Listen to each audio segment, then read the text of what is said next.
Ah ben... Je pose mon encre.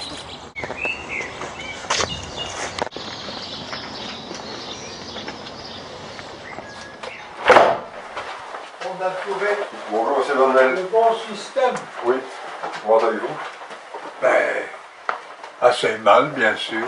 Quelle bonne nouvelle. Alors bon, je pense que vous avez travaillé pour la maison à Verviers, pour Marabout. Exact. Et vous étiez directeur de la publication? Non, pas du tout. Non. Pas du tout. Simplement, j'étais chef de publicité après avoir été l'adjoint du chef de publicité.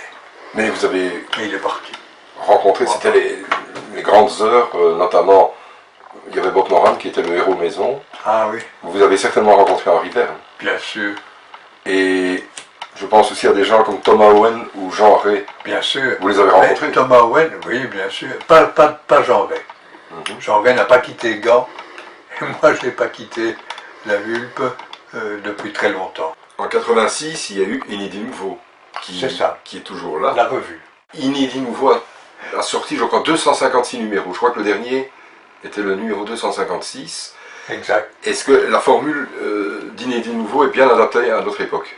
Ça, je suppose que non, étant donné tout ce que je sais, mais c'est moi qui ne suis pas adapté à mon époque. Et c'est volontaire, cette forme d'inadaptation, si je peux le dire? Oh non, non, non, pas volontaire d'être inadapté, c'est volontaire de faire ce que j'ai envie de faire. Mais comment peut-on, à notre époque, vivre sans Internet? Ça, je me le demande aussi. Je sais que pour moi, Internet, c'est à la fois un problème et une solution.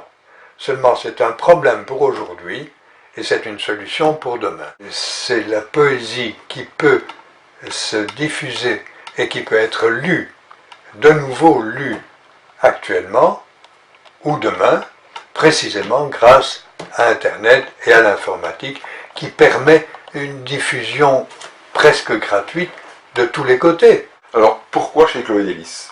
Ben, tout simplement parce que c'est le seul éditeur à compte d'éditeur que j'ai rencontré et qui soit tout de même un peu à l'écoute de ses auteurs. Et justement, à tous mes échos, il y a souvent des livres de Chloé Délice qui passent sur le grill, si je peux dire. Et que pensez-vous d'une manière générale des auteurs de chez Chloé Délice? 50% convenable et 50% totalement nul. Vous êtes dur. Ben, il y a lieu d'être dur. Vous pourriez peut-être nous dire ce que vous pensez de la littérature belge actuellement? Elle est complètement nulle, avec des pics extraordinaires, avec des ouvrages tout à fait sensationnels et des ouvrages auxquels on ne s'attend absolument pas. Je m'explique, les instances dites supérieures, pour moi, sont en train de couper la tête de la littérature en Belgique, que ce soit du côté flamand ou du côté francophone. Par exemple, les Flamands, ils ne se diffusent pas du côté francophone, ça ne les intéresse pas. Ils ont bien tort, ils sont cons comme la lune. Du côté francophone, c'est encore pire, ils ne se diffusent plus nulle part. Il n'y a que les petits éditeurs ou les moyens éditeurs, pas les grands, mais il n'y a que les petits et les moyens qui représentent réellement quelque chose. Et pour terminer, je n'ai plus qu'une question à vous poser. Jacqueline. Jacqueline, malheureusement, n'est pas là pour l'instant.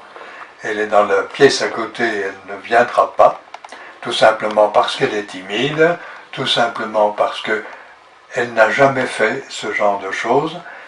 En réalité, ce qui est très important, c'est que sans elle, je n'aurais strictement rien pu faire, comme je n'ai rien pu réellement faire pendant le reste de mon existence. Il m'a fallu Jacqueline pour taper des textes, comme moi je tape des textes, on le fait ensemble, on travaille à deux, elle a sa petite machine, moi j'ai la mienne de petite machine, c'est tout ce qu'on fait, et c'est de cette manière-là qu'on parvient à survivre et même à dépasser beaucoup de choses que nous constatons dans la littérature actuelle en Belgique.